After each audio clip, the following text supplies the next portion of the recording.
আজানের সময় আকাশের দিকে তাকিয়ে একটি দোয়া পড়ুন, সাথে সাথে ফল পাবেন। মনে রাখবেন, আজানের সময় হচ্ছে এমন একটি মুহূর্ত, আজান দেওয়ার সাথে সাথে আসমানের সকল দরজাগুলো খুলে দেওয়া হয়। সুবহানাল্লাহ বলতে পারলেন না? এই আসমানের যতগুলো দরজা আছে, আজান দেওয়ার সাথে সাথে সমস্ত দরজাগুলো খুলে দেওয়া হয়। শুধু তাই নয়, আজানের আওয়াজ শয়তান সহ্য করতে পারে না। সাথে সাথে যতদূর পর্যন্ত আজানের আওয়াজ যায়, শয়তান ততদূর পর্যন্ত পালাতে থাকে। আর কুকুর বলেন, বিভিন্ন প্রাণী শয়তানদেরকে দেখতে পারে, যার কারণে দেখবেন আজানের সময় কুকুরগুলো আওয়াজ করা শুরু করে, ঘেউ ঘেউ আওয়াজ করা শুরু করে। তো কেননা তারা শয়তানকে দেখতে পারে, শয়তান তখন পালাতে থাকে।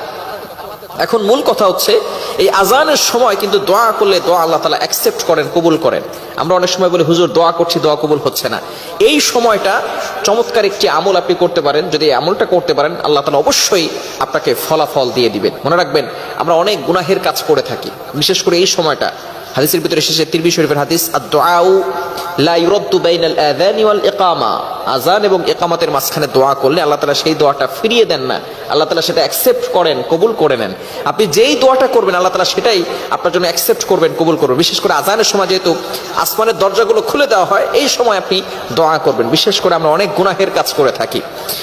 নবীজি সাল্লাল্লাহু আলাইহি ওয়াসাল্লাম, তার সামনে আগে পরে পিছনে কোনো গুনাহ ছিল না, তারপরও নবীজি, এক হাদিসের ভিতরে এসেছে প্রতিদিন তিনি 70 বার ইস্তেগফার করতেন।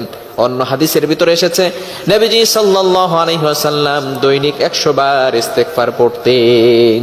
কেননা তার উম্মতদেরকে শিক্ষা দেওয়ার জন্য। আজকে আমরা ইস্তেগফার পড়ি না, এই আজানের সময় আপনি ইস্তেগফার পড়বেন, দেখবেন আল্লাহ তাআলা আপনার গুনাহ খাতাগুলো ক্ষমা করে দিবেন। সাথে সাথে আপনি দেখবেন আপনার মনটা হালকা হয়ে গেছে।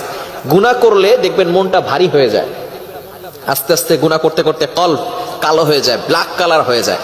আর যখন আপনার গুনাহ ক্ষমা করা শুরু করা হবে, তখন থেকে দেখবেন আপনার মনটা হালকা হবে। এজন্য আজানের সময় আকাশের দিকে তাকিয়ে আপনি সাইয়্যিদুল ইস্তেগফার পড়বেন। বুখারী শরীফের হাদিস, শাদ্দাদ ইবনে আউস রাদিয়াল্লাহু তাআলা আনহু থেকে বর্ণিত, তিনি বলেন, এই সাইয়্যিদুল ইস্তেগফার যদি কোনো ব্যক্তি দিনে পড়ে, ওই দিনে যদি সে ইন্তেকাল করে, দুনিয়া থেকে বিদায় নেয়, আল্লাহ তাআলা সাথে সাথে তার জন্য জান্নাতের ব্যবস্থা করবেন। আবার কোনো ব্যক্তি যদি রাতে পড়ে সাইয়্যিদুল ইস্তেগফার, ওই রাতে যদি কোনো ব্যক্তি মারা যায়, আল্লাহ পাক রব্বুল আলামিন তাকেও জান্নাতের ব্যবস্থা করে দিবেন। সাইয়্যিদুল ইস্তেগফার কে কে পারি? হ্যাঁ, দেখছেন অনেকেই পারে না। সাইয়্যিদুল ইস্তেগফার শিখবেন, এটা হচ্ছে হোমওয়ার্ক, বাসায় গিয়ে এটা পড়বেন। আল্লাহুম্মা আনতা রাব্বি লা ইলাহা ইল্লা আনতা খালাকতানি ওয়া আনা আবদুকা ওয়া আনা আলা আহদিক ওয়া ওয়া'দিকা মাস্তাতা'তু আউযু বিকা মিন শাররি মা সানা'তু আবু'ু লাকা বিনি'মাতিকা আলাইয়া ওয়া আবু'ু লাকা বিযামবি ফাগফিরনি ফাইন্নাহু লা ইয়াগফিরুয যুনুবা ইল্লা আনতা। নবীজি সাল্লাল্লাহু আলাইহি সাল্লাম কি চমৎকার কথাগুলো এখানে জানিয়ে দিয়েছেন। যেহেতু সময় নাই, আমি ব্যাখ্যা করতে যাব না। সুতরাং আজানের সময় যখন আসমানের দরজাগুলো খুলে দেওয়া হবে, এই সময় এই দোয়াটি পড়বেন, দেখবেন আল্লাহ তাআলা আপনার গুনাহ ক্ষমা করে দিয়েছেন, আর আপনার মনটা হালকা হয়ে যাবে, সাথে সাথে আপনি ফল পেয়ে যাবেন। এই সময় আপনি দোয়াও করলে আল্লাহ তাআলা দোয়াটা অ্যাকসেপ্ট করবে।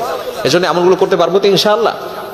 সাহাবায়ে কেরাম অনেক আমল করতেন, নবী সাল্লাল্লাহু আলাইহি ওয়াসাল্লাম অনেক আমল শিক্ষা দিতেন, কিন্তু আমরা কোন আমল পরিপূর্ণভাবে করতে পারি না, করতে চাই না। এই আমলগুলো করবেন ইনশাআল্লাহ। আজানের সময় আকাশের দিকে তাকিয়ে আপনি